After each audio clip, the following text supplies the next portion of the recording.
You're listening to the iRacers Lounge podcast, where we discuss everything iRacing in a casual setting. Enjoy.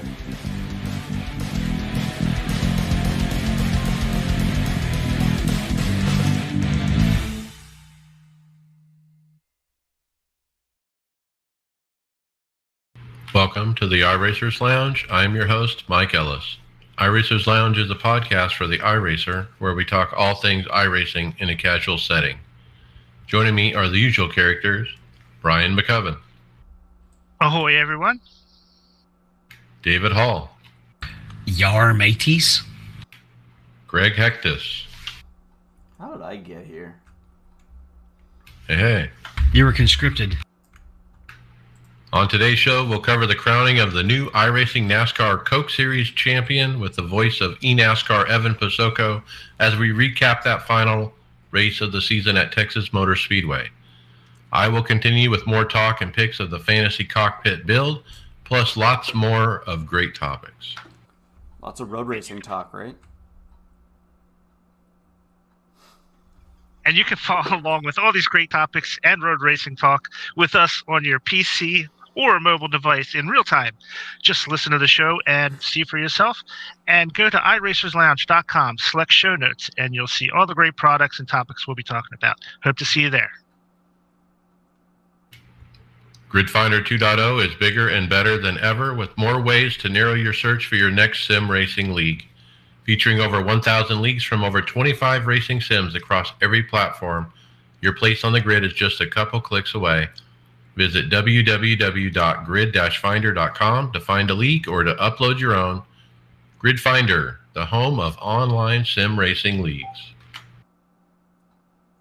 Well, before we dive into the topics, we're going to talk Coke Race, and we had a little bit of a feature this time on the Coke Race. I think it was Will Gibson, is that the right Will? Gave us the idea to throw up a live stream and basically react to the race. We did that. Actually, I raced my own race testing sets while we did it, but it was entertaining just having everybody keep up with the race. What did you guys think? It was fun having you guys to talk to and bounce, chat off of. It's a little different than being in the Facebook Messenger chat, of course. But no, it was good. I liked it. It was fun. I think it was a good event to do it for, racing for 300,000. I thought it was interesting just because we could talk about just anything with all of us there, right? Going through everything. Giving you updates on the rig, minute by minute updates. Yeah, we should look at probably maybe the last of the contender races to do that again.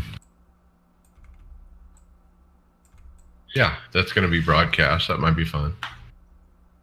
Yeah, to me, it felt like just sitting around the bar, with a group of guys that you like, watching stuff that you're really interested in, and talk about what's going on while it's happening. It was a lot of fun. And typically I watch these Coke races by myself, and every once in a while there could be some sections of the race that are less interesting than others. But with you guys there, we could shoot the breeze on just about anything while it was going on. So I had a great time. I thought it was a lot of fun. It actually makes it a little bit closer to what you might get when you're at the race, especially if you're at the race with friends, right? The biggest thing about being at a live race, though, you can watch whoever you want, but there's also the interaction with the entire atmosphere.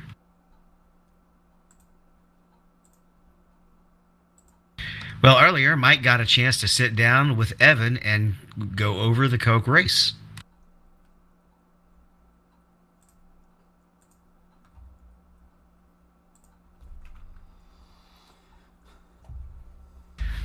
Now we're going to start talking some topics. Here we go with Roval changes coming. NASCAR announced that it will remove 6 sets of the 6 yellow and black rumble strips from Charlotte Motor Speedway on the Roval layout. They did that before the Sunday Roval. This is a little bit old news as we've already had the Roval, but they decided, if you go deeper into the article, that there was still enough enforcement on people not cutting the chicane that they could take that out there and reduce the amount of damage or launching cars that it may cause. So I put this in here because I have a question. Basically, like they on a Saturday they make some changes to the track based on driver input, remove certain things, that could affect time. How long it takes to get around there. Does iRacing have an obligation to kind of follow along and pick up these changes, and get them into the sim? That fix had nothing to do with the actual track layout. That was basically to prevent them to if they went into the inside there, it was to penalize them more. And when they found out what the penalty was by ripping the car apart and being, completely destroyed, that was too harsh of a penalty for them, and that's why they did it. They basically did it the same thing Indy, right? When they were destroying that curb. And I don't remember seeing these yellow curbs on the iRacing version. They weren't because they added it that weekend as something to try and prevent them from going in there, and obviously iRacing did an update for that. According to the article, they had been there since 2018, actually. Really? Yeah. Well, I may have misread it, but I'm pretty sure that they had been there since 2018 because it happened last year. Or I may be wrong. Maybe it's just the Roval's been there since 2018. Well, in my opinion, iRacing doesn't have to put those in because their track limits are not subjective to somebody watching the race and marshaling the race. It's all built into the programming. So if you go off track in iRacing, it just automatically gives you the penalty that you deserve, as opposed to where they don't want these marshals making subjective calls going into these chicanes where they say, well, this guy he missed the corner, but this guy didn't, and maybe it was a lot closer. And that with iRacing and having it all done through software, it eliminates all that subjectivity to it, and they don't have to make that call, and they don't have to worry about these penalties that are physical barriers to keep you from doing something they don't want you to do. Also, iRacing was pretty quick with putting out the new chicane as soon as NASCAR designed it, right? I may even recall that they helped design the newer chicane. But I just didn't think it was a significant difference. And, if they put it out on Saturday and then they immediately turn around and remove it on Sunday, I mean, that's the weekend. iRacing's not developing usually on the weekends.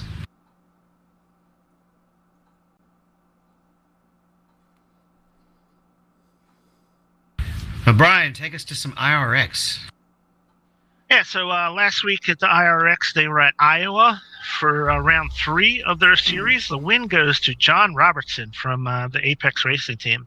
So I haven't been able to watch these races, but I did look through some of the highlights and some of the they had the listing of like the heats and who was in them and stuff. This series is packed. I mean, it's got Coke drivers like Vicente Salas, Garrett Maines is in there. They've got Porsche Tag Heuer drivers like Michael Ellis Jr. They have sprint car drivers like Alex Bergeron, World Outlaws champion. So, man, this field is packed with a lot of great drivers. I didn't realize the depth of the field and the variety of drivers that are racing this championship. Yeah, I had fun watching this on my cell phone, and there was a little bit of carnage this week in the heats anyway, and like getting together on the start, usually going into turn 1, there's usually at least one car that gets the rough end of it.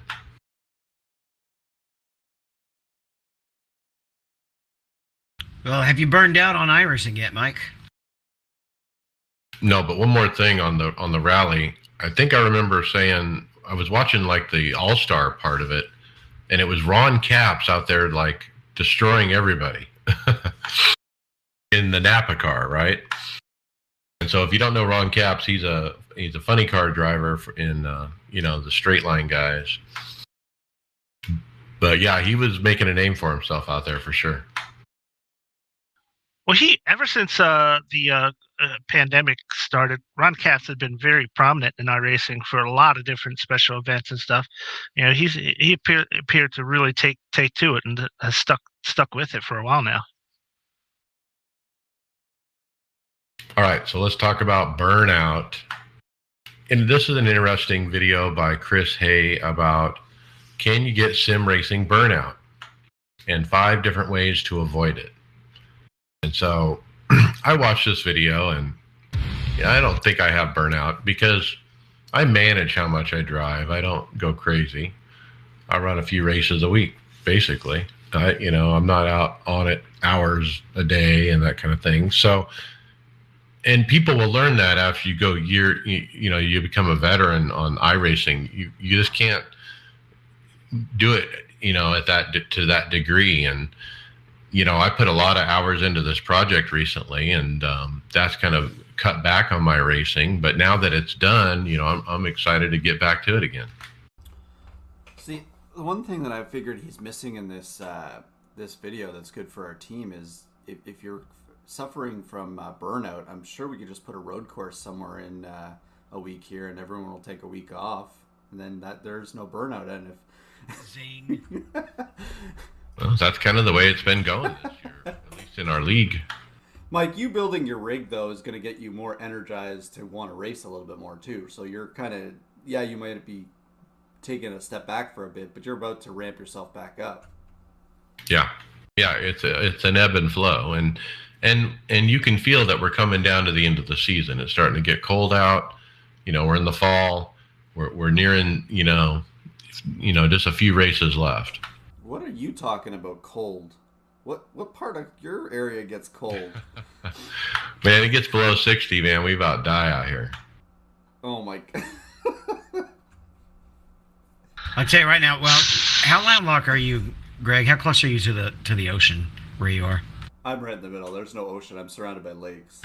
So you get all the extremes, both hot and cold.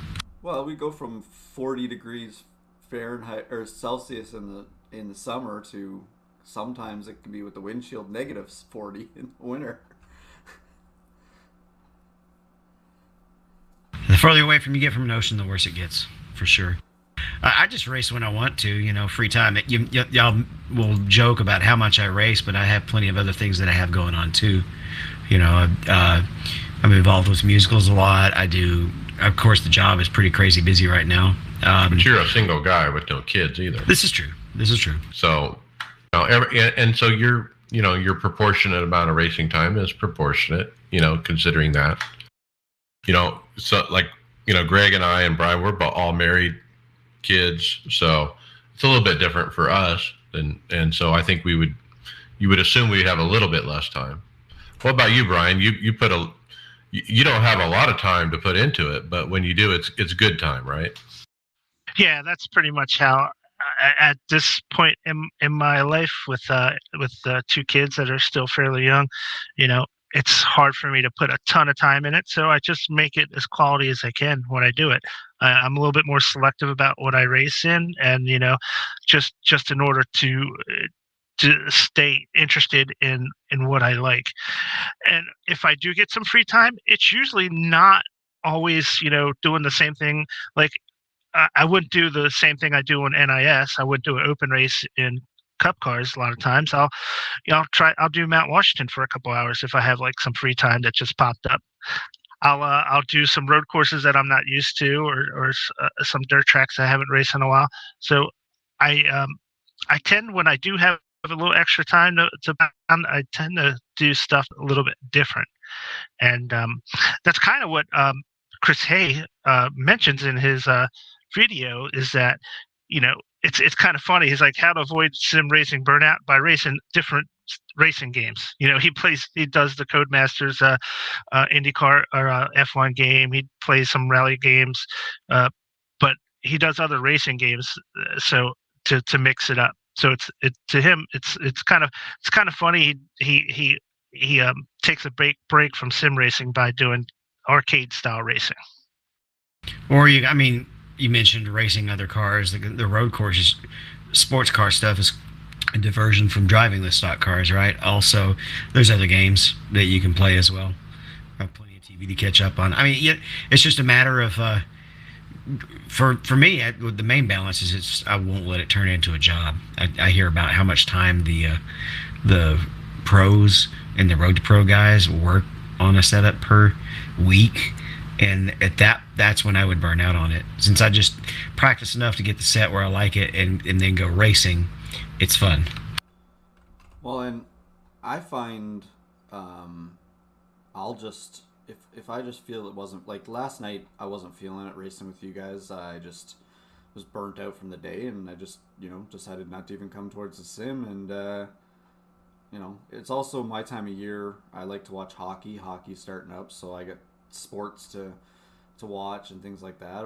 And recently I've gotten some games I've added to my laptop, so I'll just sit in front of the TV or I'll just sit on my bed and play some other games while instead of racing. It's just I balance my time as much as I can when I work 55, 60 hours a week. I basically budget the most of the season for NIS and some endurance races, and then after that it's bonus if we do anything else. Yeah, I'm just running a few. I'm running a few NIS, not even all of them, and then I'm running, if I have time, random hosted stuff. On a late night, a late work night.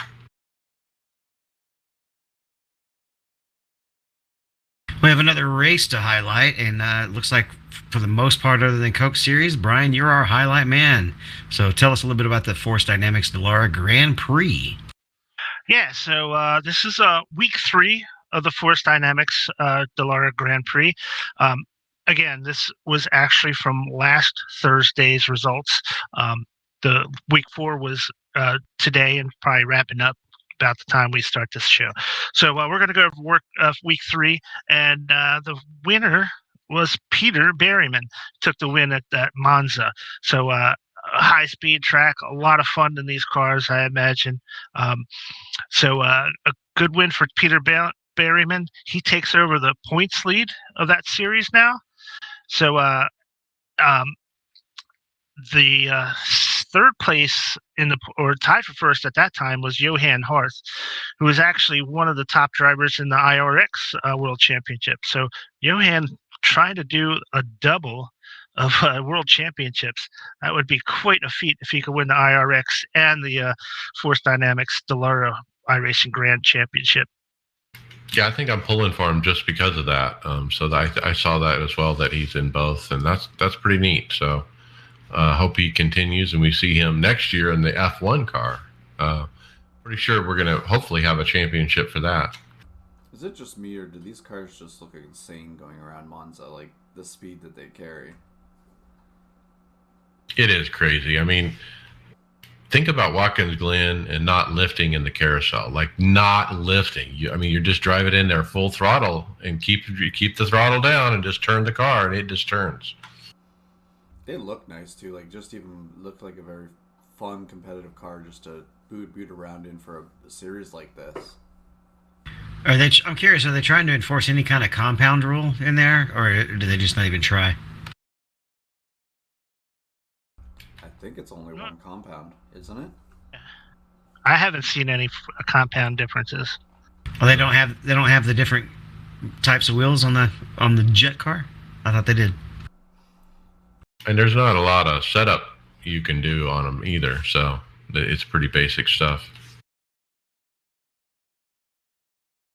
Okay, moving on. Steering wheel woes. We don't have I saw in a Facebook group. I don't know what's up with it, but hello, I just started racing street stocks, and I noticed everyone's steering wheel pops through the roof. How do I stop it? Now, what's interesting is I had just got the rig to a point where I did my first, on-track action. And what did I run? I ran some a street stock at Southern National.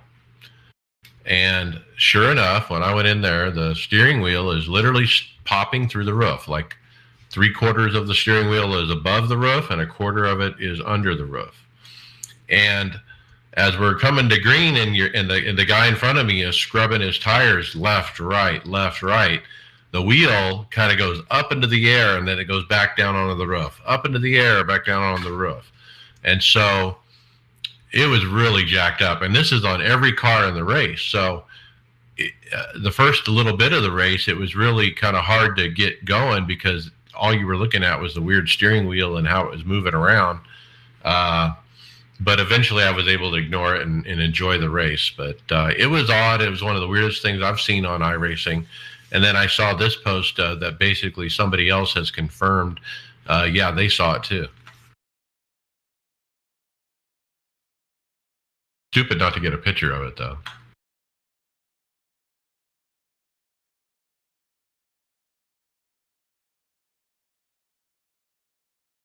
Next thing we have is the iRacing Top 10 from September. Brian, did you take a look at this one? Yeah, I did watch this one, and to me, it seemed like they had so many good submissions for the top 10 that they made a second top 10, which was the best of the rest. So as I kind of thought, we'd see a good bit of Talladega in there, because didn't see a whole lot of Talladega in the September top 10, and you would think, as close as those races tend to be in the carnage. But there were a couple more of them in this race, in this set of top 10s. Some driver went from 17th to 3rd place on the last straightaway, pretty much. When everybody wrecked around him, he managed to survive. But there were some good some road racing stuff in there. So it was a good one to see. There was a really good one with some LMP2 cars racing around Spa, it looked like to me. Where, yeah, they were calling it Just Like Hakkinen. Yes, that was it. And so one of them was Just Like Hakkinen 1, and the other one was Just Like Hakkinen 2. Yeah, and they were making some crazy passes on that stretch of Spa, going up the hill. 2-3 wide. A lot of neat side-by-side racing and finishes in this video. Good stuff as usual. And then, street stocks, Daytona, come into the checker. They all pile up, but the one guy, you can drive through it, and he just holds it down and goes through the smoke. They had some IRX rallycross highlights in there too. Two Beetles that were coming to a finish line, separated by 4/1000th of a second. Really close race for an IRX. Those races seem to stretch out a little bit. You don't see too many really close finishes in those. That's true, and that was an interesting one to finish out the video. Good stuff. Well, iRacers is going to Brazil, and they've signed an agreement with Brazil Stock Car Pro Association or Series to produce its vehicles in the coming months. So they're going to be bringing a Chevy Cruze and a Toyota Corolla, and they're planning on releasing it during a 2022 build. These are, I guess, they look more sports car than stock car, right? They actually have wings, so maybe more of a supercar type thing, except they're going to be the smaller bodies, right? The smaller cars. Well, they're basically like the sedans, so it's like the Chevy, it's what is it, the Cruze, and then the Toyota. Is it the Corolla that they use or something? But there wouldn't be much. I don't know how much horsepower they run, but they're fun little series to watch, because we have a North American version of this type of racing, I think, a little bit, that they use like a more stock body. I think this will be a good addition too for the foreign, our foreign side of iRacing and European side of racing, right? Well, Brazil is always, very passionate about motorsports. Everybody knows that, and they represent a good chunk of iRacing. They really do, and it's really neat that we're working with the Stock Car Pro Series that's down there. That's very popular. So to get that into the service, that's really going to drive that Brazilian interest, and perhaps even like South American interest, or even any Spanish speaking type countries' interest. Well, Brazil does speak Portuguese, not Spanish. Oh, well, there you go. Miguel Bento, I think is his name. He is the points leader in Division 2, actually. I'm pretty sure he's from Brazil. So there's actually a pretty decent Brazilian contingent in NIS and the upper splits. And Tony Kanaan is a driver in that series, I know, as well as Nelson Piquet Jr.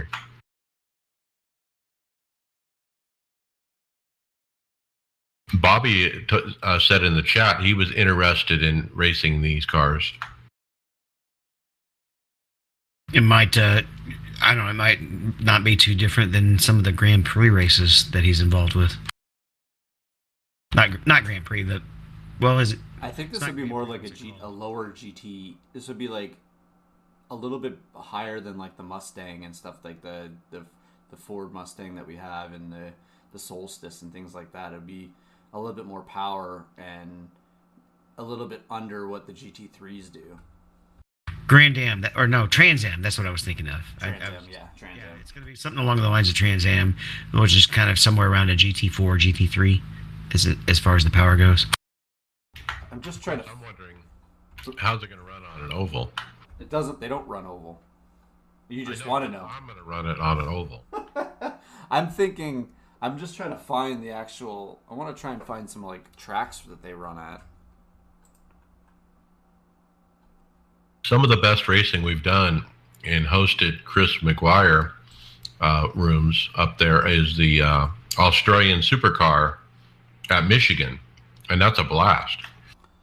Now my question is there obviously maybe we'll get some more tracks then too, after this, that maybe from Brazil more, that for this series.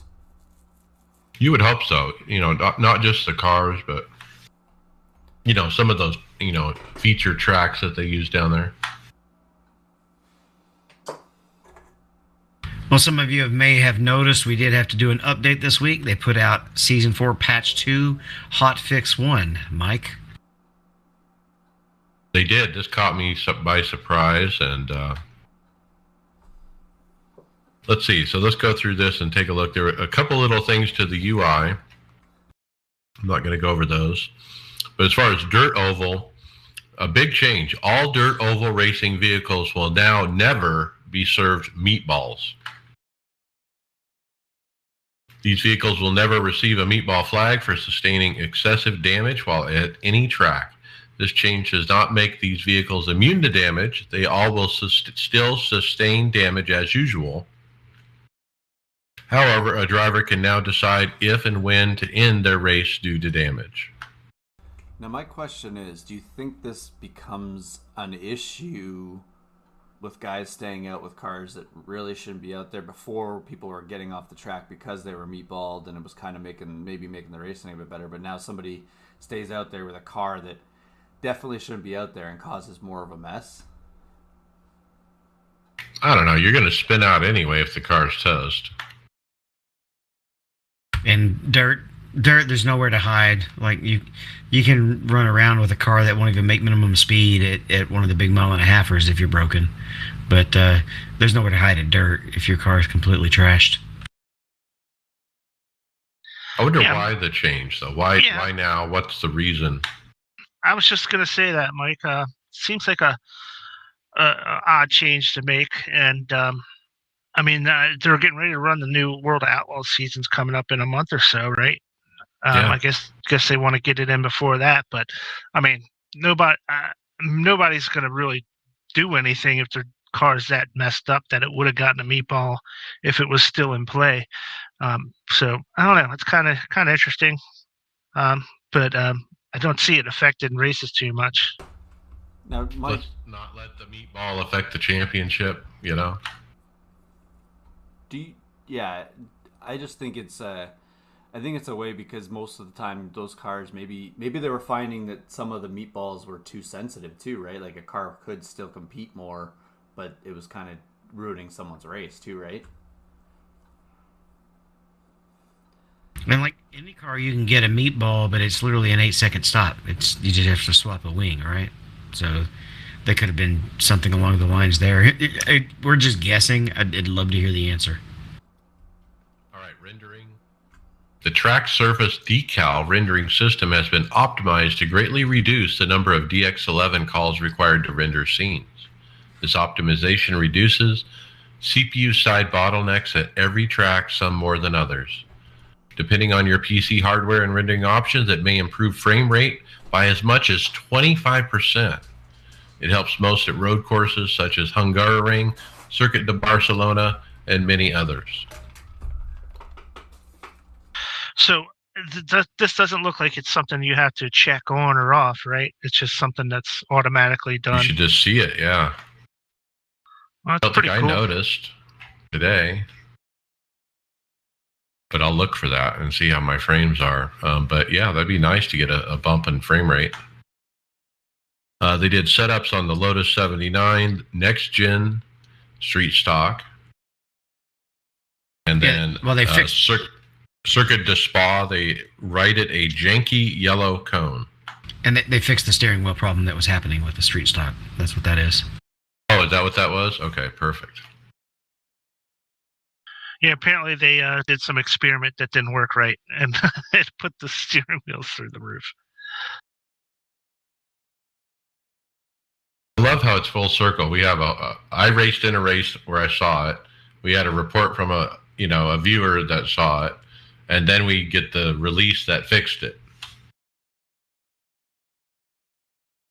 Isn't that how it's supposed to work? It's perfect. I mean, these guys are on the ball. I love it.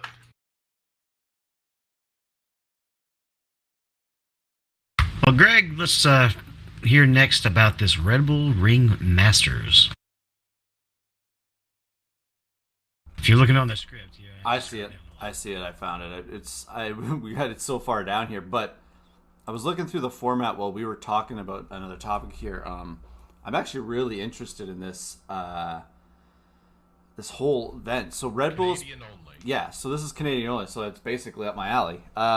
So they're calling it the Red Bull Ring Masters. So it's running from October 13th through November 20th of this year, and they're open to all Canadians that can run it. There's going to be a 3-round qualifying session. So what they're going to do is you got 3 tracks you can run for each week, and they're going to take the 8 fastest cars in the time trial from each one of them, and then put them into a 24-car competition, which then they're going to knock out till they're going to knock out in a 40-minute race. The 8 highest, or they'll only have the 8 highest will remain after that.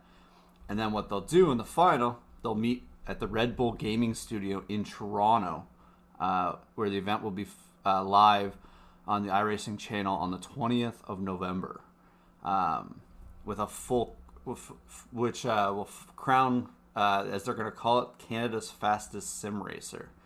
Their grand prizes for the event is a $5,000 racing sim upgrade voucher to improve the winning setup. You're going to get a one-on-one coaching session with Red Bull Racing esports driver Sebastian Job, as well as I always screw this up in Canada. I think it's FAF Motorsports track experience. They're pretty big here. If I got that wrong, I apologize.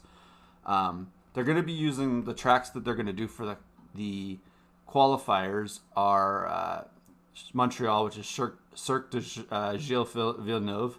Then they're going to do right near where I am, Canadian Tire Motorsport Park. And then they're going to finish at the Red Bull Ring.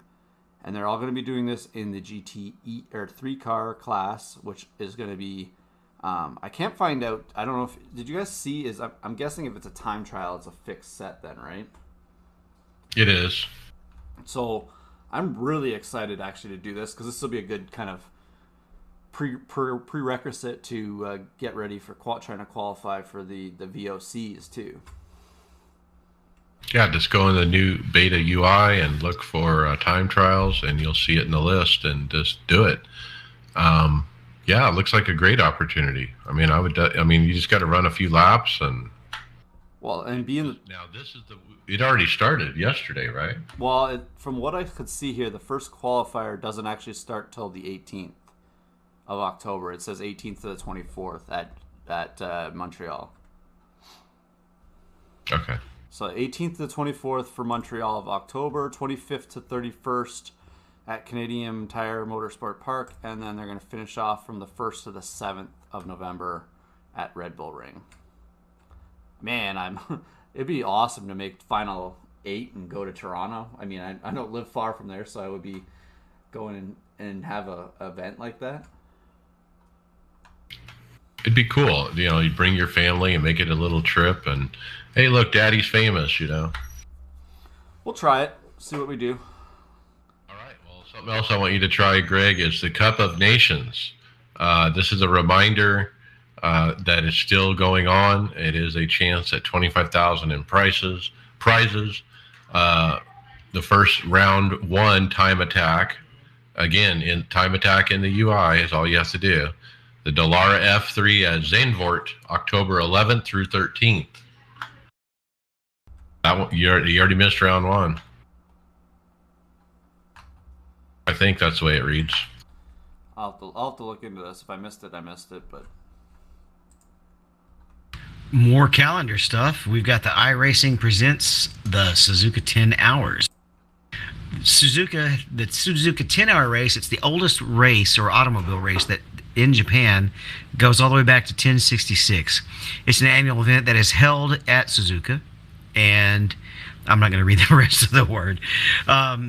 It used to be a 1,000-kilometer event, and it is now a 10-hour event, which happened back in 2018. It's on November 5th through 7th. It looks like they're using the same kind of 4 time slots that they've been using for the Enduros as options. Got to have a D license with road, D 4.0, so essentially C. Warm up 30 minutes, race 10 hours, weather dynamic, and it's going to be basically all of the GT3 cars.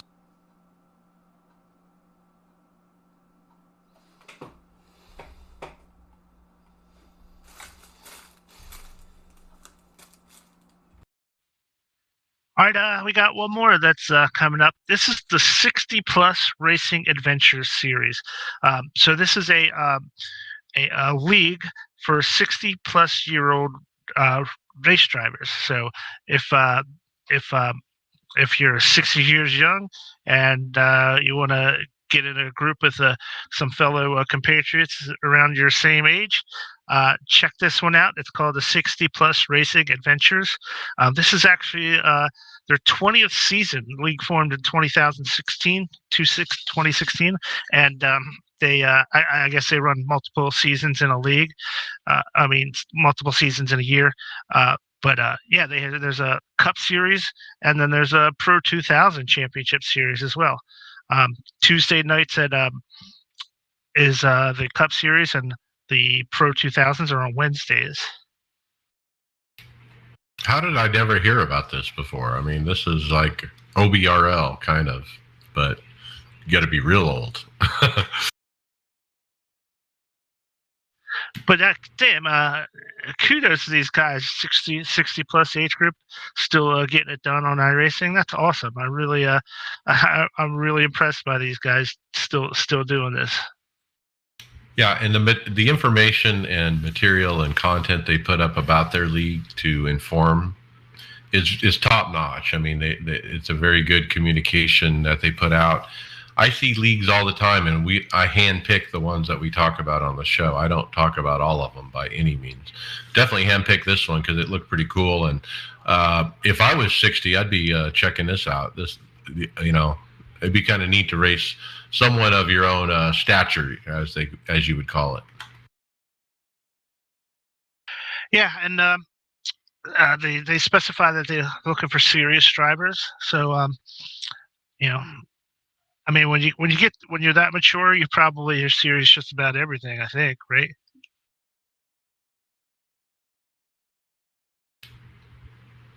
Okay, let's talk housekeeping for the podcast. I just finished listening to the Aftermath. They put one out this last weekend and talking about lots of stuff, hardware specifically. David, you were there. Kind of give us a quick rundown about the show.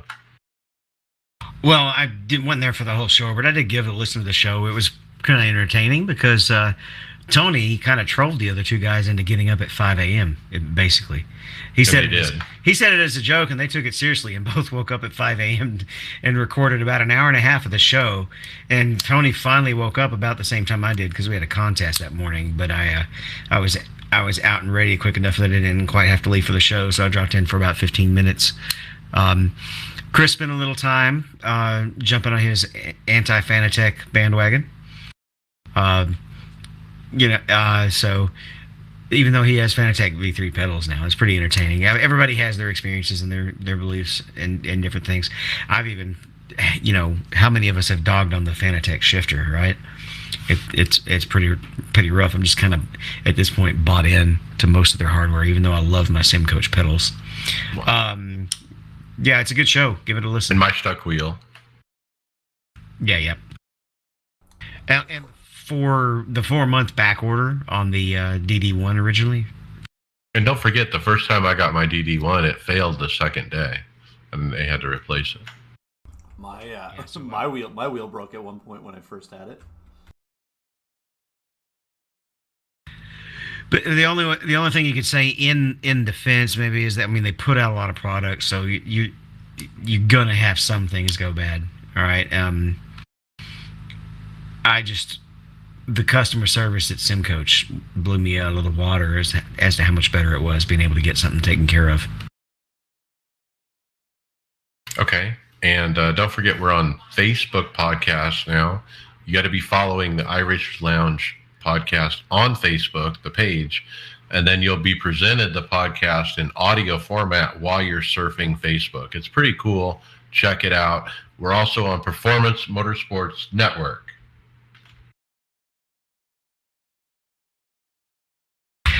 Let's talk fantasy. All right, guys. Do we have to? Sorry, Greg. You're up. So fantasy, Charlotte Roval this week. I'm sure a lot of people had Chase Elliott, and I'm sure those people are mad at Kevin Harvick too. So even though he finished well, he didn't finish as well as he probably could have, thanks to the old Happy Harvick. But I don't think anybody's really mad at Harvick. Everybody's laughing at Harvick. Yeah, he got his. So payback's a bitch. So the winner of the week was Stephen Llewellyn. So congratulations, Stephen. Steve. Great job. Jedi McFly was 4th on the week. So good job, Chris. Let's see. I got 8th for the week. Not bad for me. Tony the Tiger, 11th. Tony Rochette. Tony Groves, 14th. Now, Tony Groves has heated battle with Resdog for that top spot. So Tony Groves got 14th. But guess what? Resdog finished 19th. He's within 10 points now. So with that, Resdog holds a narrow 10-point lead over Tony Groves Racing. So good job good week for Tony. I'm sure he could have thought it could have been better. He could have come away with a big lead if he had better luck. But so with just a few more weeks left, it looks like it's going to come down the wire. Now, Just in Time is at 5,949 points, which is about 55 points behind Tony. So Just in Time's not completely out of it either.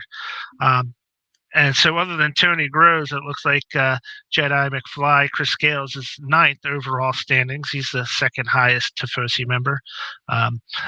Tony Groves or Tony Rochette's in 12th for the team. And then we have Frozen Cactus at 15th. And Stephen Llewellyn 16th, Tyler Williamson 17th, and then I'm in 19th. So a big group of Tifosi guys there in the middle of the pack. Maybe we'll see who can pull out of that group. We can call you the best of the rest. I feel like TJ Majors right now. Anybody I pick gets killed. Anybody that gets that reference from Door Bumper Clear, but I just put the curse on whoever. I picked William Byron to win out most of those categories, and I got screwed. Well, I got 0 points for the week. With the Sim Rig build and everything, this is what fell to the wayside.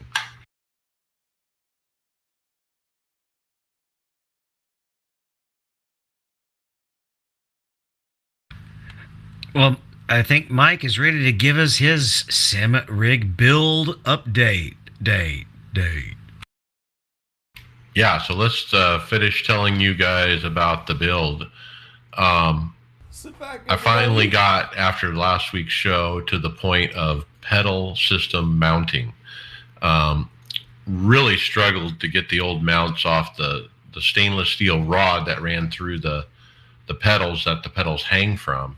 There was a tiny bit of rust, little nicks on the rod, and it was just enough where I couldn't get the thing off. I had to put it in a vise and put my feet on it and yank like crazy, and it finally did. But of course, nothing is easy. Mike, just a quick question since you put this other rig together. Did you think of adding some lubrication to some of the areas so you don't have to, if you do have to take it apart, it comes apart? Yeah, I did put some WD-40 on the stainless steel rod. Yeah, I was thinking about that. Anti-seize, white grease, things that last. Yeah, I mean, I'm pleased that I didn't have to buy pedals. I mean, that would have really blown the budget. I mean, the budget was already blown, and so for me to be able to repurpose the pedals, I probably spent an extra $250 to do it, though. Just getting the hardware and different things for it. But I'm happy with how it came out. But it was hard. And so I had to first get them off the old mounts, and I eventually did. But then, getting them on to the new mounts was a trouble too. So I like get the drill out, and I was like drilling out the center of the hole. So it was just bigger, so it would go over the rod. And so it was tough. I would go in the kitchen, I'd put it in the vise, I'd run the drill, and metal shavings going everywhere. My wife would probably have a panic attack if she knew what I was doing in the kitchen. But I eventually figured it out. I eventually got everything together and got it mounted. And I'm not a real handy person, so it was quite an accomplishment for me. At one point I broke one of the mounts. I had to order another one and wait a day and so forth. Now, here's the other question, the thing we never got the final tally on. How many times did you go to the hardware store? We had a poll up for that. It was 5, actually. You pushed. That's a push. That's a push. So after that, I got the shifter and the mouse pad mounted. I love the mouse pad. It's just like a piece of steel that's really solid. No, there's no bend in it at all, and it just kind of mounts to the side of the rig. Then I started the integrated triple monitor mount. Right off the bat, I'm like, oh man, this is too close to the wheel for me to have my cell phone on top. So I have a cell phone that sits on top of the wheel that's kind of got a dash on it, and I've grown used to that, and I kind of want to continue it.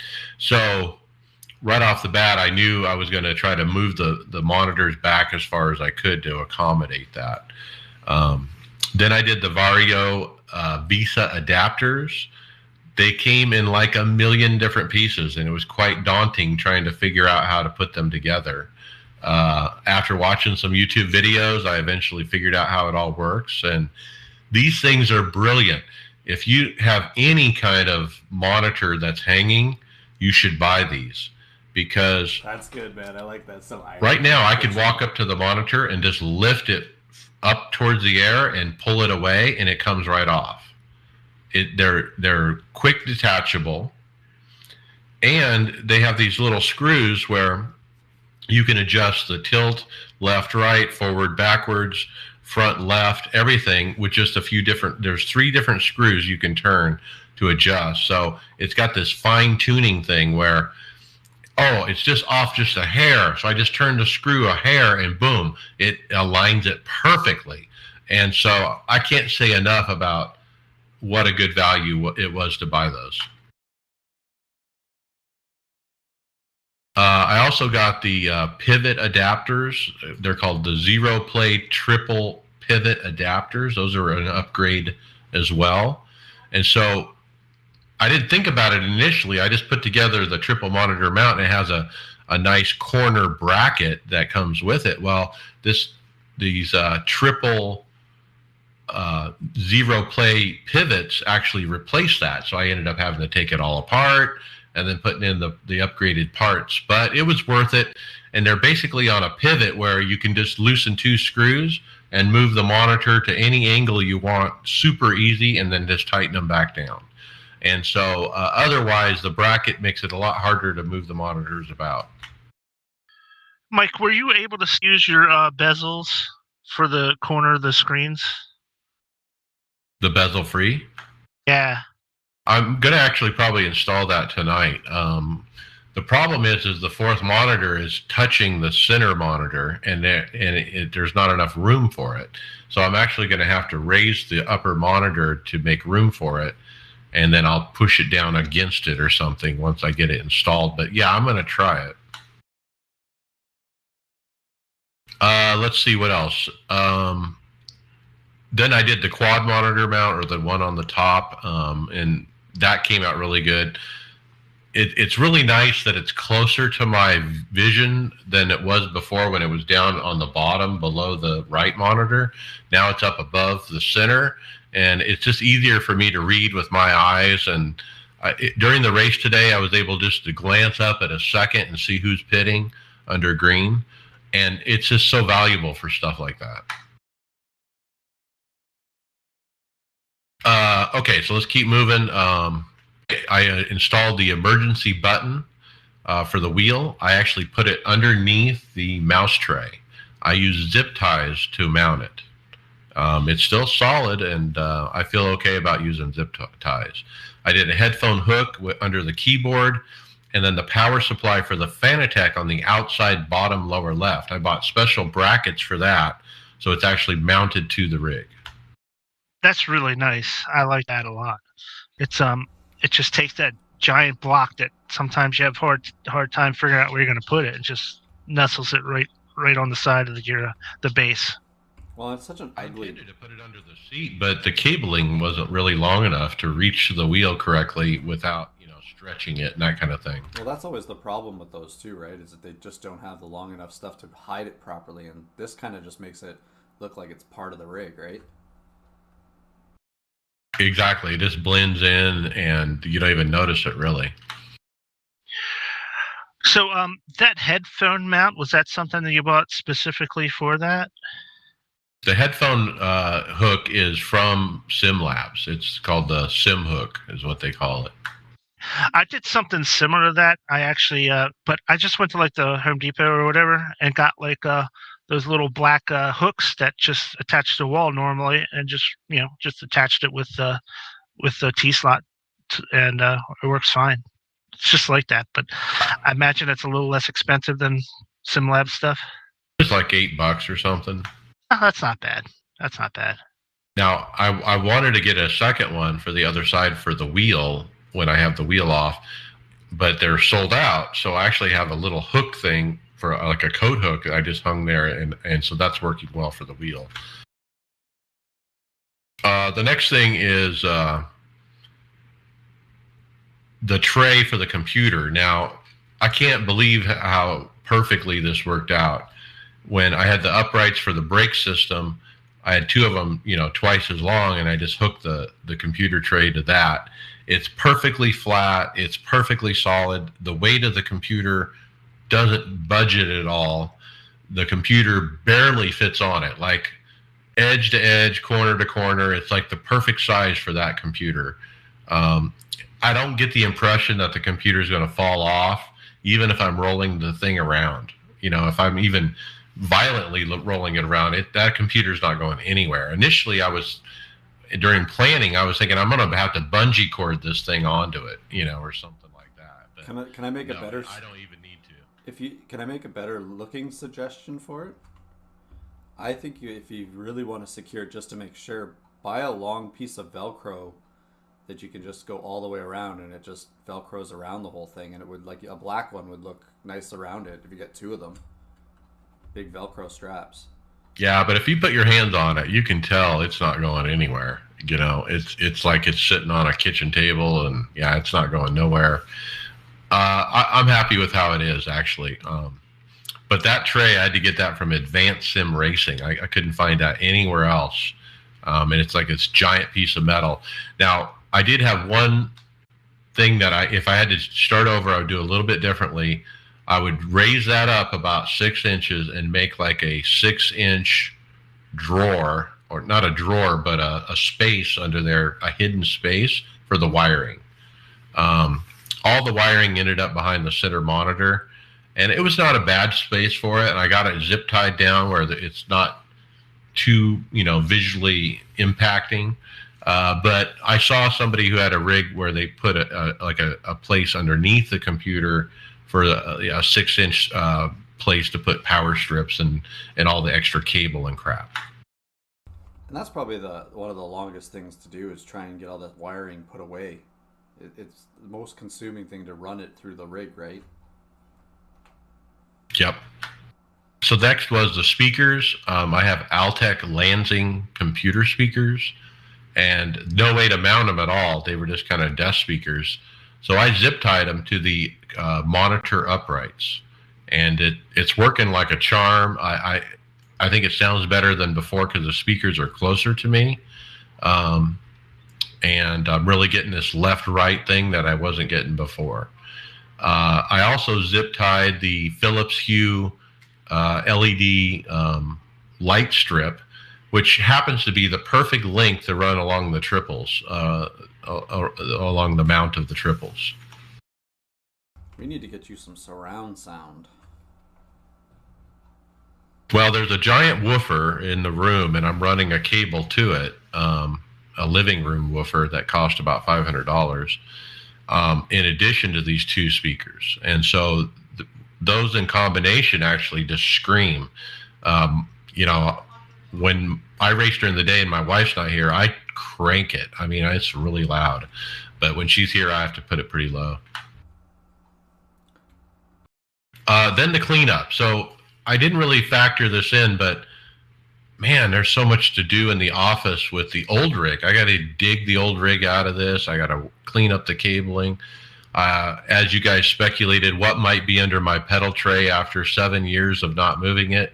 I sent you guys pictures. What did you think? There was dust, a lot of dust. There was some candy. I think it was a sweet tart and some wrappers and stuff like that. I remember hearing about a Skittle. I didn't get a chance to see him. I just was wondering why. I thought there might be a dead animal or something you come across. Nothing like that, no. But man, I mean, look at the Obuto rig and the way I had the computer. I mean, the computer sat on a piece of plywood that basically was on a stack of ammo boxes. I mean, it was ghetto, but it's been like that forever, and it's so nice to not have ghetto anymore. And you were actually showing some more pace when we went to the Roval on Monday. Yeah, not having to hold the wheel from moving up and down while I'm driving, it makes a difference. It does. And I'm still tweaking. I realized after Wednesday night's race, I have to raise the pedal tray where the heel rests about 1 inch because it was too much. It was too low. And so I'm still making adjustments to make it great. The next thing I want to point out is the whole thing wiring-wise is self-contained, and it's on wheels. And I made a snake, power, Ethernet, and audio for the subwoofer. So it's 3 wires. I zip-tied them all together into a snake. It's nice and long, and I hooked them with a strain relief on a piece of furniture thing where I have my network hub and my Philip Hughes gateway. And so that's where all the cabling terminates, and I can easily unhook the snake from the rig with the 3 cables unhooked and just coil it up out of the way and spin the thing in circles if I want. And so that's really cool how I'm mobile. And then I took and cleared out the office. I literally got almost everything out of my office, and I have like bare floors, bare walls in a bunch of it to make room where I can just kind of move this thing from one part of the room to the other, depending on my mood.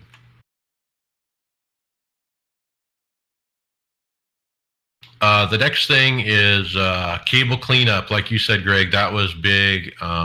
Zip ties is the way I did it, and snake kind of thing. I installed the candy dish. Well, it's not a candy dish, but it's a little cell phone holder that holds Hershey candy bars, mini Hershey candy bars. It holds 6 of them perfectly. That's the best picture in the whole thing. Well, and the other thing is being belted in with the belts, you have to be able to reach it. And so I had to mount it in a place that's reachable. And so I did find a good spot. But the cable cleanup was hard. It was neat to be able to take the monitors and just pull them off real quick and then do the cabling and then put the monitors back on. Another advantage to having those special mounts. I got the new power strip that I ordered that had USB included on it. It was big enough for everything, and so I just rewired it all. I found out quickly when I drove it that the gear shift was too far away. So I ended up mounting it on the mouse pad. So the mouse pad is now on the left side is the gear shift, the right side is the trackball. And that's working out real well. What else? And then, just tweaking from there. So today I got the button box. I ordered a button box from Poland called ignitioncontrols.com. And it's got blue LED lights on it to match my blue seat. And I'm loving it. I got it about an hour before the show. I'm still programming the buttons. Saturday, I have the cell phone holder coming for my iPhone, and that'll mount on the left side of the wheel, and it's a T-slot cell phone holder. And that'll be the final piece. I don't plan on buying anything else besides that. The cockpit, the Obutto Revolution, is still for sale. If anyone's interested, you can reach out to me. And I think that's it. It's exciting, I can tell you that. What a pleasure it was to build this. I took a few days off of work too to make it happen. But I'm happy to. Now you got to work a lot to pay it off. Yeah, exactly. I gotta tell you, Mike, the pictures here, like the completed one in the blue hue light, it's a beautiful setup you got there. Congratulations, man. It is. It's like the best stationary cockpit money can buy, is the way I look at it. It is rock solid. Nothing's moving. The seat doesn't have any flex. The wheel has no flex. The pedals have no flex. The monitors don't shake. The FOV is perfect. I could go on and on and on, but I'm really happy with the result. It was a great project. It's been a long time coming for me. I've been dreaming about this for a long time, and I also have an upgrade path if I want to try some D-Box or something.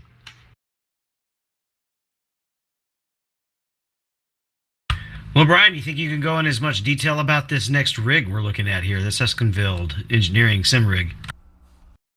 Yeah, so Seskinville has been synonymous with brakes for the longest time. They're really great brakes that they have, but now they're entering the sim rig market.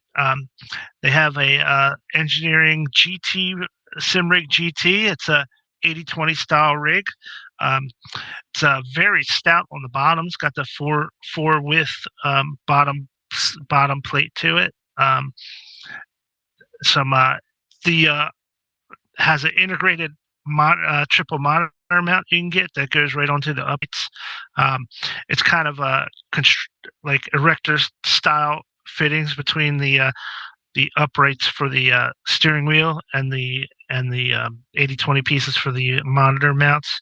So those parts aren't 80/20, but they're that the stuff that looks like bridge trusses sort of. I'm trying to find a price on that and see what it's running at. SimLab clone, kind of. It doesn't have the little upright thing for the gear shift like SimLabs does. It's just got a little corner block to mount it on, but everything else is pretty much the same. I mean, it's a little different, but the pedal is different, and the bridge trusses are a little bit different thing. I don't know how. I'm assuming they've got it cut out that thin to save weight and material, because and that center mount for the base, that's definitely not as much material as you have on the P1X. Right. That's what I was looking at. Is that sturdy? I wonder the mount for the wheel. Exactly. So it looks like it's running at 1,114 euros. So it's 1,114 euros. It's a pretty nice cockpit. I mean, I didn't even know this was for sale when I was looking at cockpits. I probably would have considered it. Now, if you look at the parts, it says shifter bracket, so there must be something that's just not showing up in the pictures, or it's designed differently. So Seskinville is a well-known industry name, like Brian said. You know, I think he could probably sell anything and people would buy it. Yeah, if you take a look at the picture, you can see this little bracket sticking out from the right up tall post, upright post. I see that. Yeah. Yeah, that must be where they hook the shifter up. Which that definitely limits your placement options, because my shifter is not that far back or far up. Well, the description says the shifter bracket and classic sim handbrake bracket are compatible with Seskinville Engineering products. You know, I was just telling you guys the shifter was too far forward in my situation. You know, on this particular cockpit, I think it would be too far forward. It's kind of more like the supercar V8 style, where you got the shifter up. You know, you're banging gears right beside your wheel, right?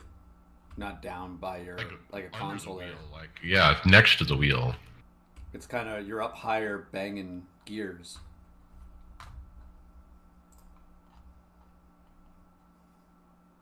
Well, you were mentioning D boxes, and the next thing we have is actually on for Mike to take. It's Will Ford at Boosted Media. He reviewed the D box motion system on his rig. Yeah, he did, and this was fascinating video to watch. I'm really liking his YouTube channel. You know, Brian got me started on watching him, and he had a lot to do with some of my choices on what I purchased for my project. But it was neat to see his take on D-Box motion, and he basically dismantled his next level racing sim motion that he has a traction loss thing where it goes left to right in the rear. He took that apart to put this D-Box thing in, and it seemed to me like he liked it better.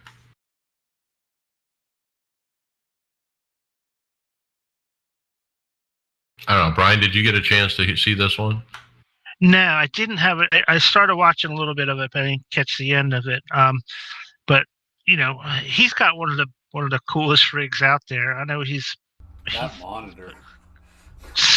He's got six figures in his rig. So yeah, the dude's put a ton of money, and I'm surprised that he hasn't tried these D boxes already, just because he's used so much different hardware. And the video is really about, you know, the installation. Like I said, getting rid of the old system he was using and installing the new one. But it's, you know, it's pretty cool to see kind of some of the products he has. He's got the SimLab P1X. He has that Russian shifter. I have the Analogs. I think the pedals look like Seskinville Ultimates, maybe.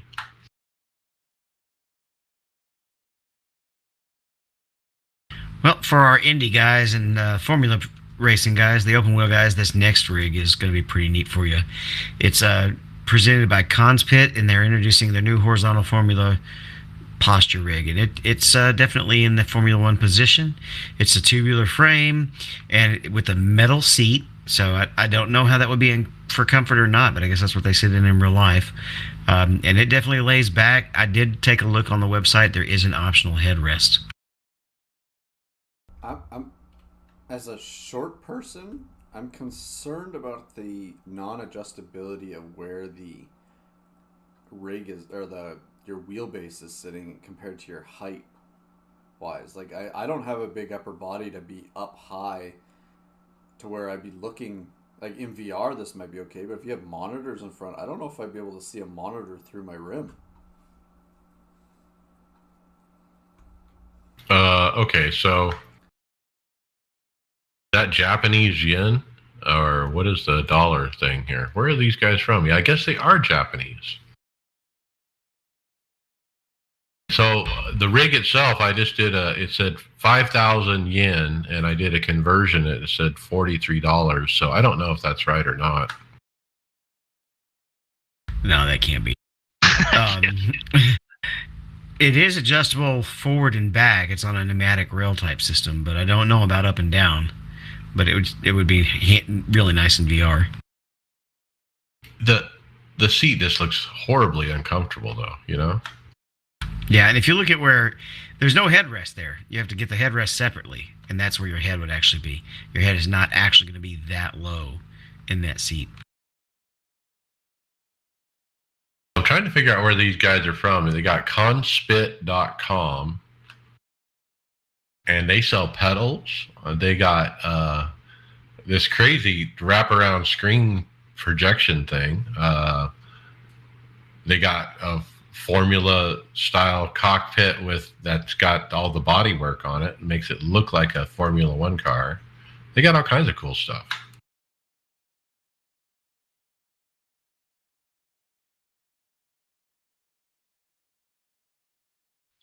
Yeah, this one of the lower seats you're going to get as far as being close to the floor. I mean, your butt's like 3 inches off the ground at that point. It's really a low profile. You're almost laying on your back on this one. It's a very low profile system. Crawl into the sleeping bag, as they say. All us old folks won't enjoy getting in and out of it, I can tell you that. This was for this in yen? 5,000. That can't. I think you're looking at a different option. It looks like it's like there's a thing that I can find that's close to it is Chinese yen. Like there's a difference between, I guess, both of them. Oh, I found where they're at. They're in Shanghai. Yes. This is China. So it's China. So that's $76 Okay. US. Well, the other rig that's like a full shell, that's almost 50,000 yen, and like a pedal set is just a 3,000 yen, a little CSL. So I don't think 5,000 is the right price in yen. Well, there's Japanese yen, but then there's the Chinese is a different currency, right? Yeah, if you scroll down on the site though, like their blended screen, the big wraparound projector, that's 50,000 yen, and then you got a CPP like twin pedal, that's 3,000 yen. Yeah, but the 49,000 would be, so that's 10 times the cost. So 10 times 7, that's $70,000.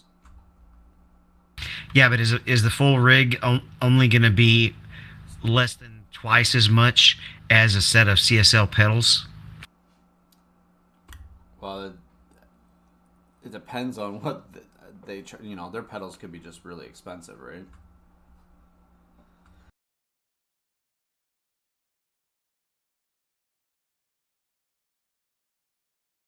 Where are you seeing the price, Mike? I'm not seeing it on their homepage. Who's on one of the websites there? I hit purchase now in the upper right. It's the Formula One cockpit and the wraparound screen are the exact same price in the things here, and then there's that other, and then they have their other cockpit that we're talking about.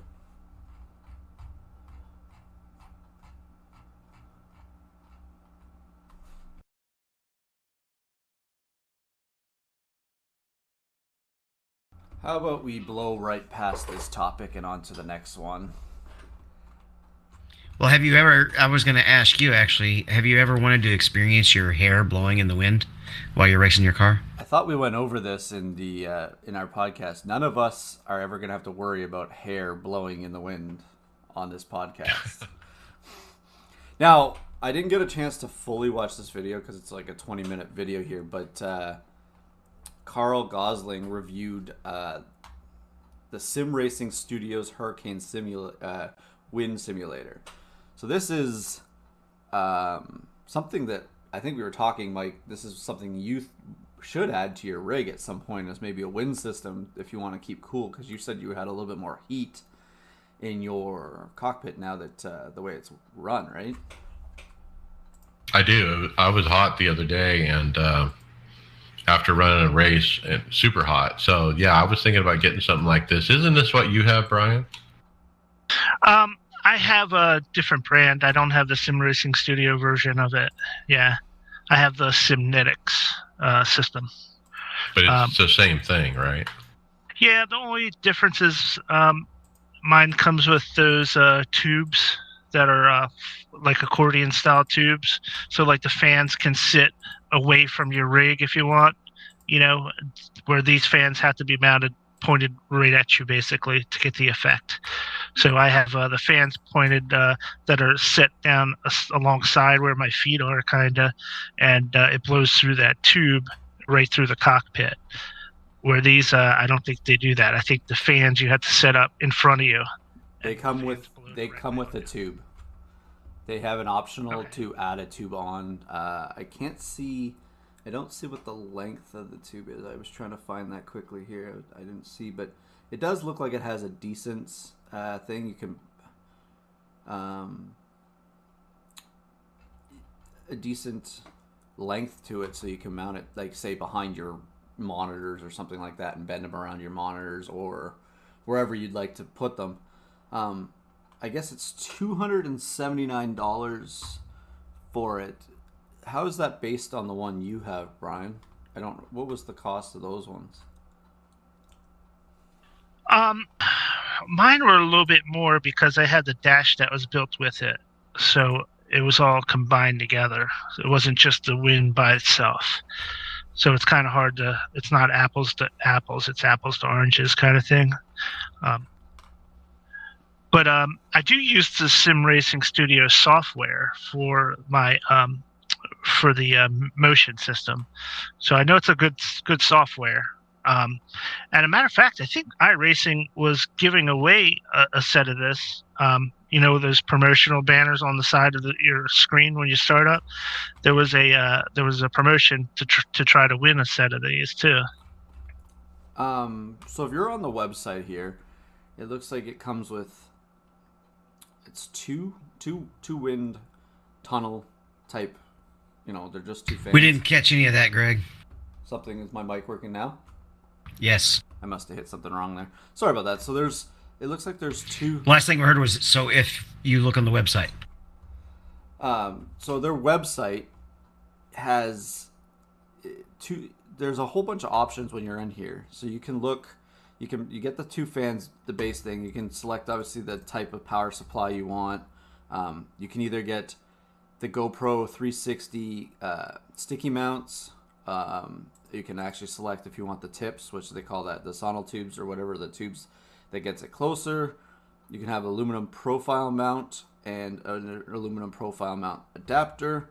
So it actually seems like an actual decent product here for what you're getting. I didn't see at the end there, Mike. What did he think on the video of these? Well, I think he liked it. I mean, obviously, the faster you go, the more wind that goes out, and that's, you know, what was fascinating to him anyway. That it's dependent on what's going on track. But I think if you have VR and you're wearing those hot thing on your face, I mean, this is a no-brainer. I don't know if I need it, but I think this would be something I'd be interested in, but after I would have a new rig to put them on. That's the thing. You got to mount these like without the tubes. You'd have to put them like directly in front of you where it's hitting your face.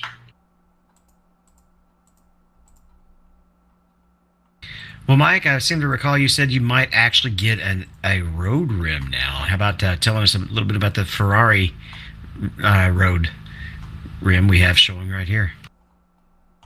Wow, this is a beauty. I mean, Grid Engineering is offering a Ferrari 488 GE FGT3 Formula Wheel rim, and it's got the prancing horse in yellow in the center, as the icon or the symbol. But it looks like a traditional, Formula One rim from years ago, not like a modern one, but very simple buttonry, not a lot of buttons, but enough to get the job done. That's the standard actual Ferrari layout if you get in a true GT car. I see. So it's like a replica of a real car wheel? Yep. So if you like having the replicas, this is the way to go. I don't like the limited buttons compared to, say, the F1 rim that I use for all the different cars. If you plan on spending the rest of your life in iRacing and just a Ferrari, this might be either way to go. Or if you collect like 50 rims. Brian, this might be a good pick for you. I was just going to say, is that top, the top buttons right on each corner there, are they like little sweeper buttons, or they're a rotary knob? It kind of almost, I don't think they rotate, they just go side to side. Side to side. Well, they're rotaries, but their axis is not pointing towards you. The axis is vertical. Yeah. Right. The axis that it rotates around is vertical, but it will rotate all the way around. So you turn it with your thumb, just like the rotaries that on the F1 wheel that are kind of on the inside that you can turn with your thumb. Except those have sideways axes. This has a vertical axis. So you move it right or left, but you can move it indefinitely. It just spins and spins. Now, I haven't seen where they're actually offering this for sale. It's just they're showing it off. So I think I have the next one, and I remember looking at this a little bit last time and not being particularly interested because I'll never own an iPhone. iMarshal is the iRacing app for iOS that lets you manage and view your iRacing career. So it's another app that you can just hop on and look at all your stats. I don't know if this is the one that Tony uses, but he has one that he uses where he likes to look up where we all are standing wise in NIS each week. You mean the Stevie's the Road King? The one that we're using, I've been using, I think Tony uses, called iSchedule. Yeah, that's right. And he's the Toad King. Please don't forget this. Yeah. This is iMarshal. If I remember right, I looked this up on the App Store. I think this one you can actually register for races in. I don't think you can do that in the iSchedule.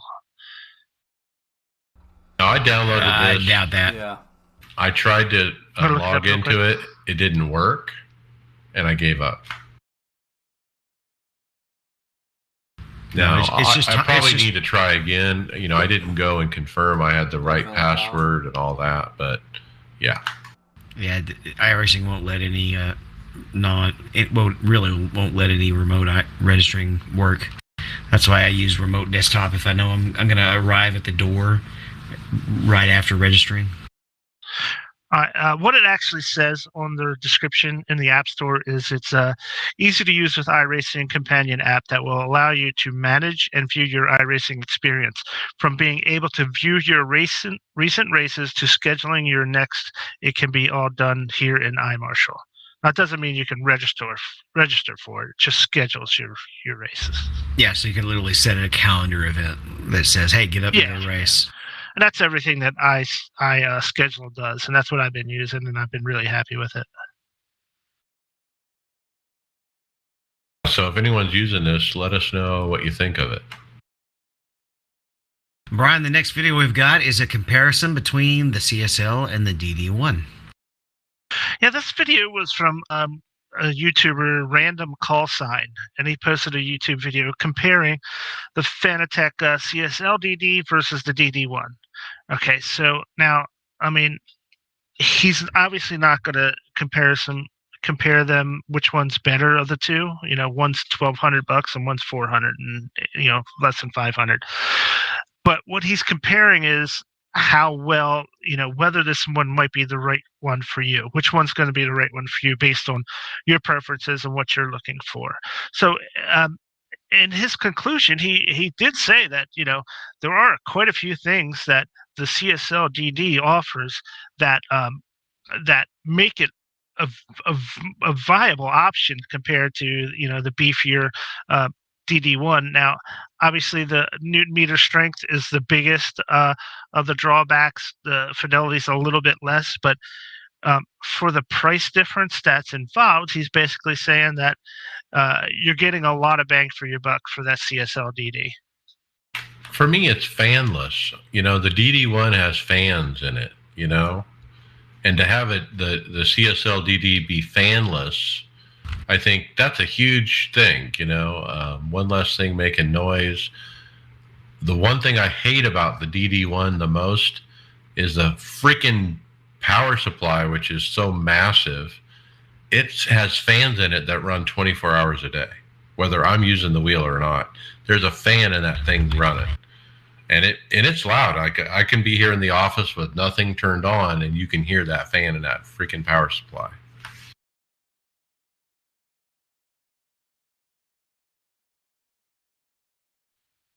Yeah, I kind of just shut mine off completely, so the fans are turned off when I'm not running it. But I get what you're saying. Another thing he was saying is that the look is a little bit more. The DD1 has a little bit more polished, sleeker look, whereas the CSL DD was kind of made just cosmetics was not their chief concern. It was just getting it at the best price point they could.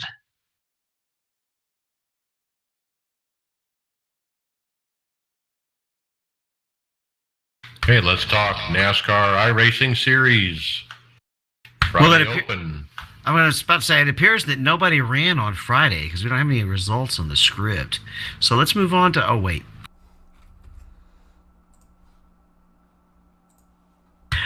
Greg ran Friday. He just didn't put it in the script. Go ahead and tell us how you did, Greg.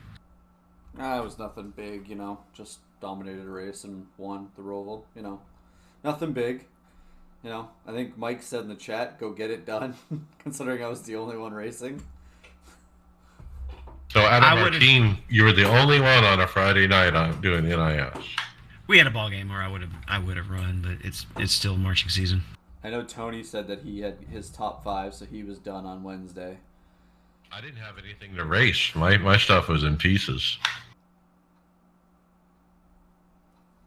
So you started from pole and probably only gave away the lead on pit sequence, right? Yeah, so I pulled, I think I had an 7 or 8 second lead.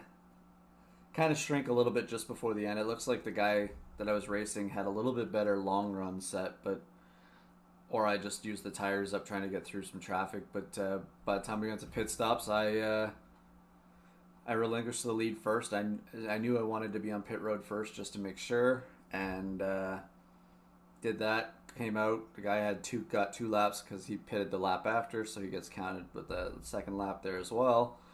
And after that, once I got the lead, I never relinquished it. I was sitting there going, I felt bad when Mike said you got to go and get it, and then I was like, okay, now I'm on the pole. I can't lose this one tonight. I can't do it. I can't be the only one racing and have nothing to show for it or something happen. And I ended up doing it. And then after that, Tony still wouldn't let me have the crown for Road King, even though or Toad King. I guess he's always going to be Toad King, but I can take the crown. But he's still. My first place kind of helped me get closer in the average finish, but I did put a tally together between Tony and I's road season, and he had an average finish of 5.5, and I had an average finish of 6.1 for the road season. So I'll let him have this season. We'll try again next year. Well, if you really wanted to get into the argument, you could compare points per race.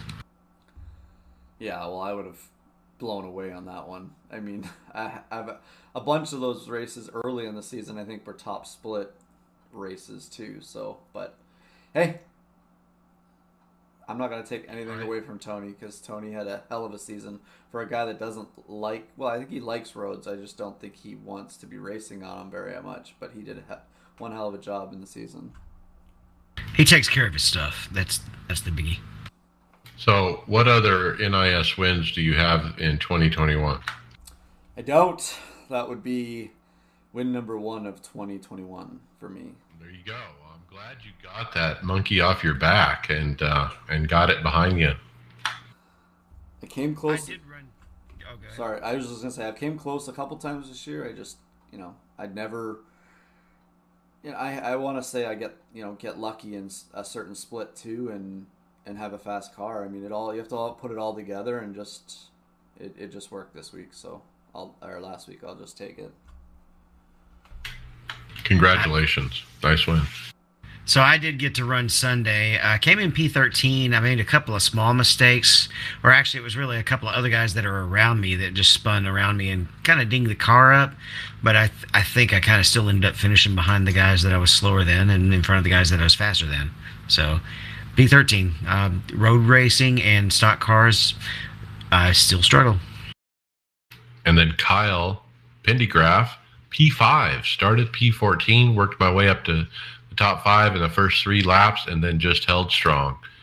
I hit head on a couple of times into turn 1, but didn't hurt it too bad. Fell 2 laps down, but was able to race for a lap back on a 2-pit strategy. Came back and finished a strong P5. Sunday fixed. I got a P14. Started P22, pretty uneventful race. I did a 2-stopper. I really was chewing up the tires on the first run, and I had 16X by the end of the race, but I'll take it. It was my first official race back with the new rig, P14. Kyle took P3. He started on the outside pole. Lap 1, he slid into the back of the bus stop and hit another car, got spun out of the groove, and sat there to let the traffic go by. Then he dropped back to P23 and just started working his way towards the front. He did have a guy decide that he was going to try to beat him to the front bus stop and ended up basically T-boning him. But he continued to race and took a P3 on a 1-stop strategy. Kyle's on fire, man. All right, let's talk Texas. Yeah, I've been on a slump, and hopefully this is a start of a trend to climb out of it. I came home P7. I was running 12th place, 10th to 12th place for most of the early run. Still didn't quite have the car how I liked it. I thought I had it just loose enough that it would tighten up, but it didn't tighten up on that run. Made an adjustment, and on the second run, went great. We were green till near the end, but we ended up with a 2-lap shootout. And when that happened, one guy stayed out on 23-lap old tires at Texas, where there's a 2-second fall off after about 12 laps. And he had 18 cars faster than him behind him. And he stayed on the inside, wasn't letting anybody go. I ended up getting stuck behind him and tried to miss him to the right, go ahead and pass on out the outside. But he was so far off pace, we still ended up colliding. And it hurt a couple of guys, but it's something where, like, if you stay out with that old tires, it's the guy that stayed out. I'm sorry, but he was just way too slow to run a two-lap shootout compared to everybody else with fresh tires at Texas. All right, nice run though, P7. I got a P6. Really happy with that because I got wrecked in a caution I could not miss. I had a bit of damage. I was down on horsepower. I think it was 1987. It wasn't too bad. I did 2 green flag stops, and on both of them, cautions came out a few laps after.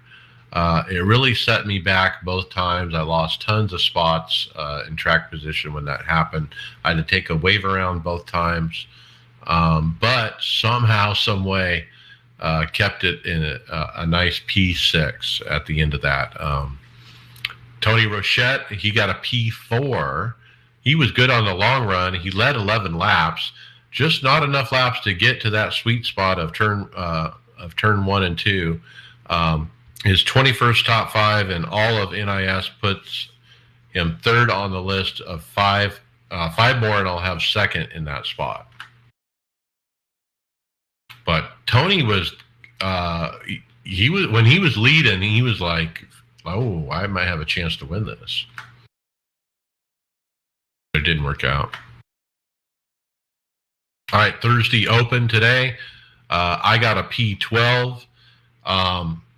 That's about what I deserved. I wasn't fast through 3 and 4. I think our set, guys, we need to work on where we can hold it flat in 3 and 4. I was having to lift to maybe 90% throttle in 3 and 4 just to keep it from spinning out. I was too loose, I guess. And so the other guys around me didn't have to lift, and that was the difference. And so they were just a hair faster than me in 3 and 4. I was good in 1 and 2, but it wasn't enough, and I got what I deserved, P12.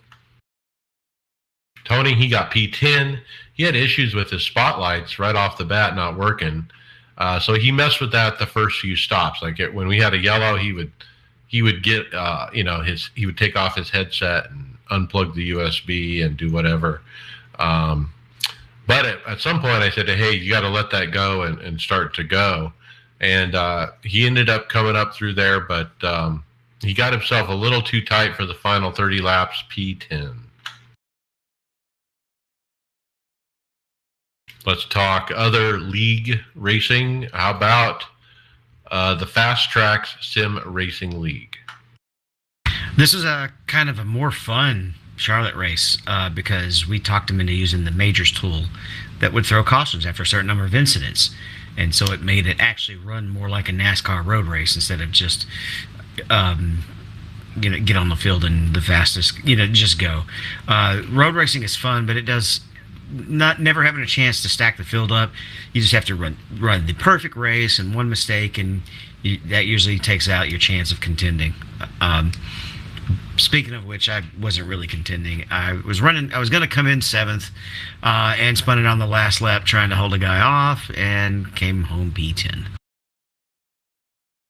And then Greg, P1. My question is, were you more proud of the league win or the NIS win?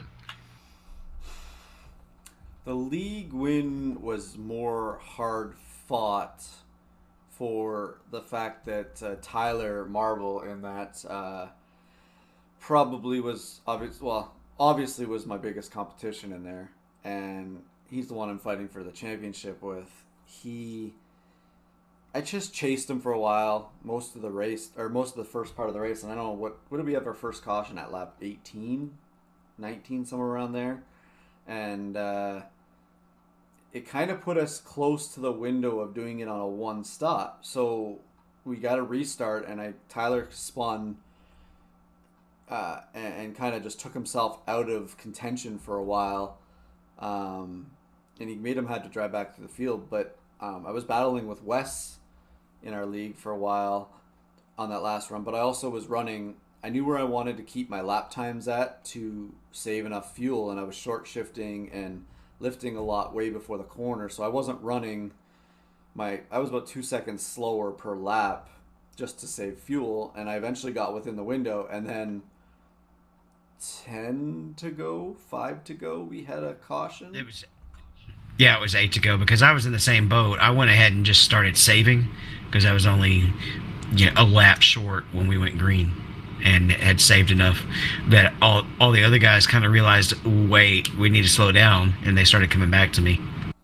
Well, and then when we had that restart, 2 guys stayed out because they had just pitted within 2 or 3 laps before the caution came out, and I quickly got past them in the first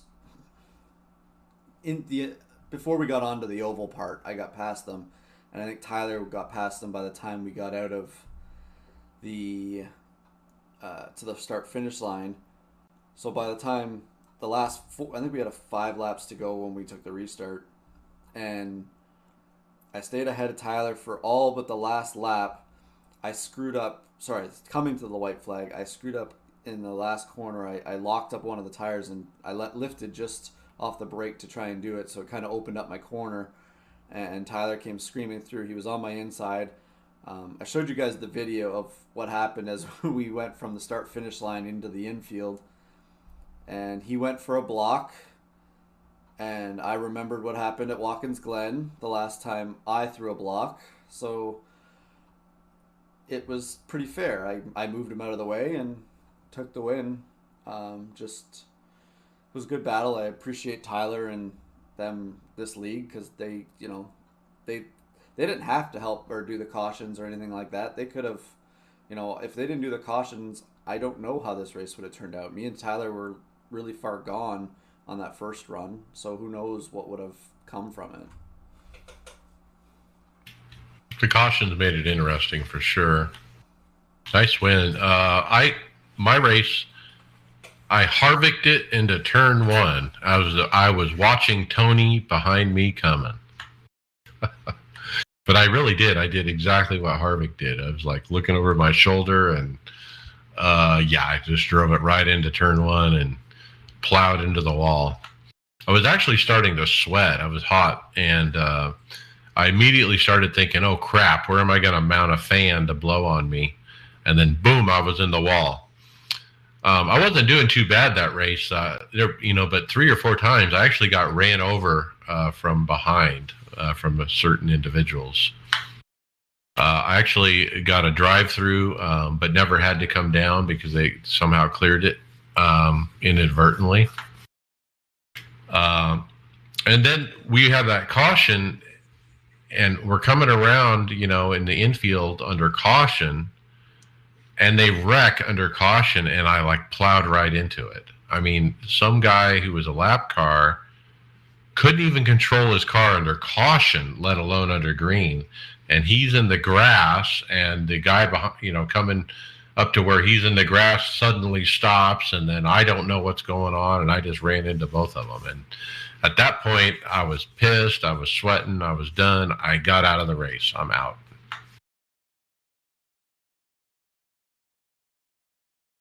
It was nice though having the caution feature. I think they're going to use it for the league next year, and it can cost you, it can win, but that's a part of how NASCAR works, is that sometimes the fastest car may not win because of strategy. So it also lets the guys know that they can mess up early in the race and have a chance to gather it back up, have a chance to just rest their mind for a second instead of driving straight for an hour and a half, right? So it was enjoyable, and I think it may help with the numbers with the road racing next year. Well, and sorry, Brian, if that caution hadn't come out the second one, I had an 18+ second lead to finish off that race. So, it gave everybody a do-over, right? Basically, come in, get tires, and let's try this again. Let's try and rack up some more points. I was going to say real quick, doesn't that kind of give it a little bit of unpredictability too? Because most people probably aren't counting the incident points in their head. You're not sure which one's going to trigger that caution. Yeah, and you take a risk. You don't know which one's going to trigger the caution. You don't know how many other people are causing cautions. Like Tyler Marble admitted, he was abusing the curb, and he had 14. Yeah, when he got the bumper, it put him into the drive-through as well. He got an extra 4 real quickly there in that corner. Let's put it that way. So there was another guy that admitted he used up some of his X's just to see if he could get the caution to come out. So you want to make sure if you do run this kind of racing, you still have that X limit in there, because they don't know if they can bring it out or not, because it's pretty unpredictable. They don't know the number that the admins picked, but yeah, the unpredictability, it makes it all more interesting. If that last caution hadn't come out, I think I had a top 5 probably, because most of the guys other than Greg had not been saving fuel. Well, and I think our biggest strong point that we've had this whole season, league-wide or NIS-wide, is we've been able to figure out when we have to start doing that and getting it upon early, right? Like all our league races seem to come down to fuel mileage at some point. Yeah, and I use the JRT type fuel timing, right, and on the dashboard, and I basically see every lap whether or not I'm saving enough or not, and based on the pace I'm running, it'll tell me if I'm going to make it or not. Yeah, I mean, I won a fuel mileage race a couple weeks ago, and I would have never been able to do it without that Joel real timing information. Let's keep going. I ran some hosted races to test my rig out. I ran street stock at Southern National. I mentioned that already with the steering wheel on the roof. And then after that, Daytona prototypes at Texas Oval in the dark with headlights on. And guess what? I won. So it was my first win in the new cockpit. And then I ran the Mazda Cup car at Bristol Oval pavement. And that was fun, but I got wrecked out pretty quick. How about OBRL ARCA series? Brian, P8. Yeah, so the ARCA cars were at Indianapolis, the oval, not the road course, thank God. I started in P6. I was actually running the top 5 up into the first green flag stops for fuel. And like 5 laps after that stop, a caution came out. So we were pacing around. I was in 5th place. The 4 cars in front of me all stayed out. I stayed out. And almost everybody behind me went and got tires. So by the time the yellow came back out, or the green came back out, I couldn't hold off those cars with new tires. 4 to 5 laps at Indy really can make a pretty good difference.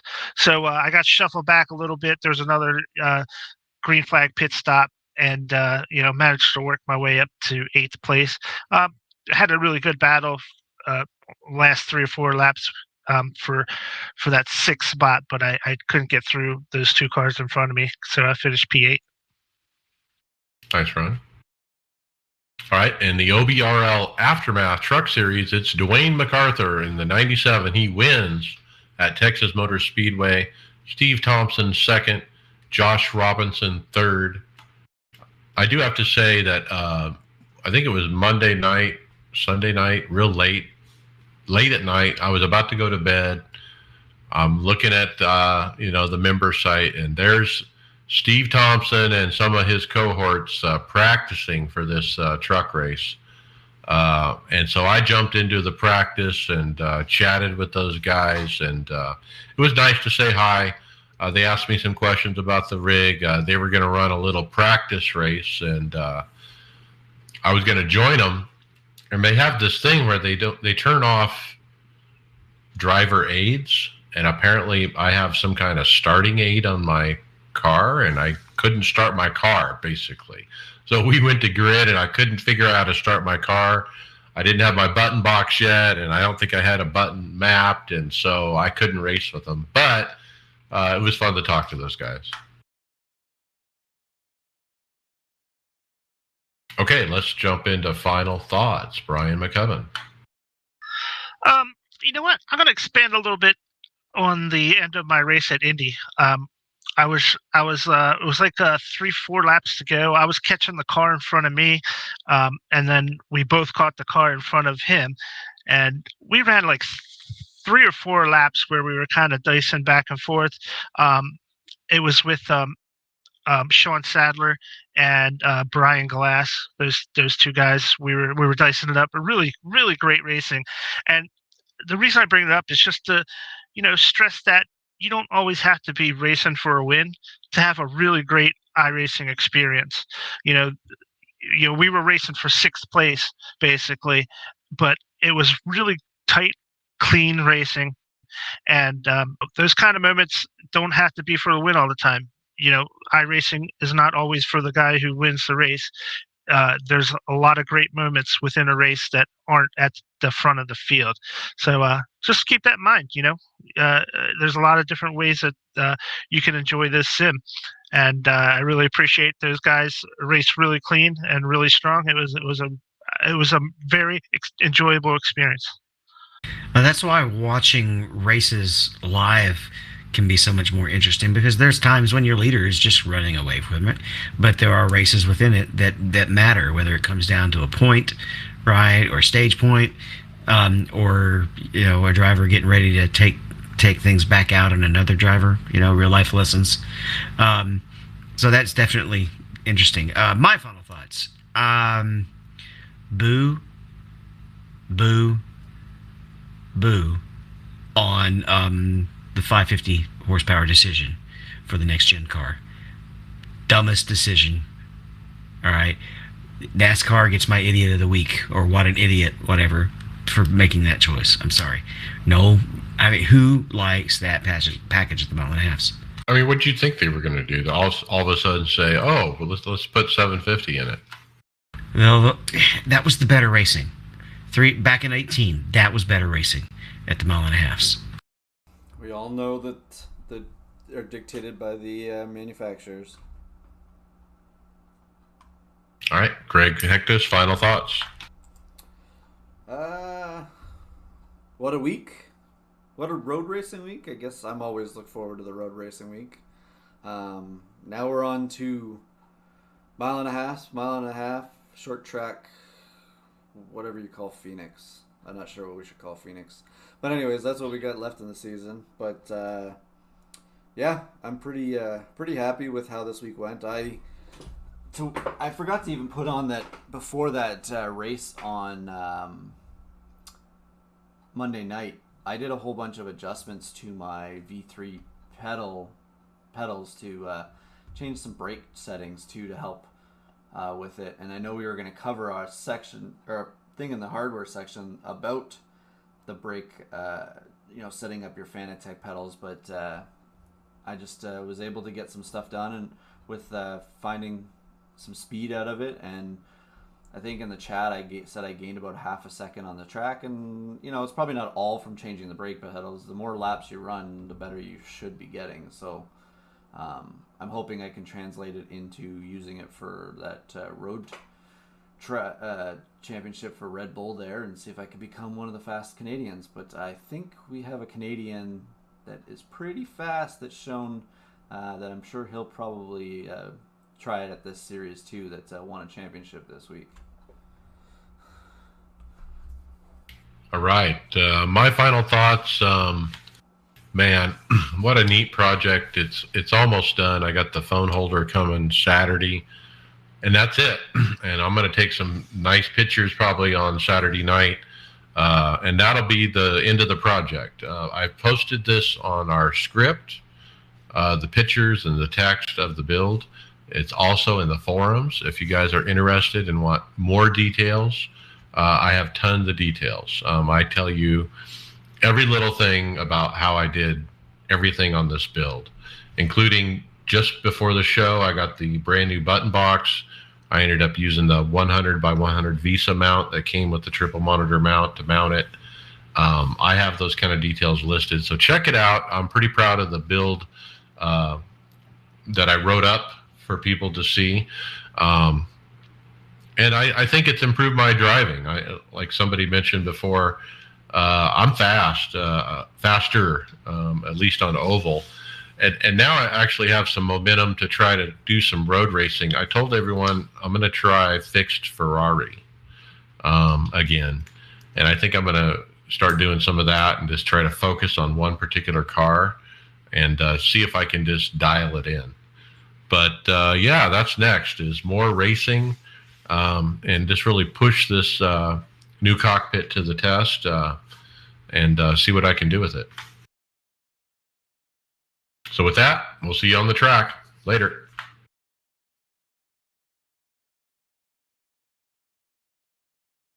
Okay. Thanks for watching, everybody.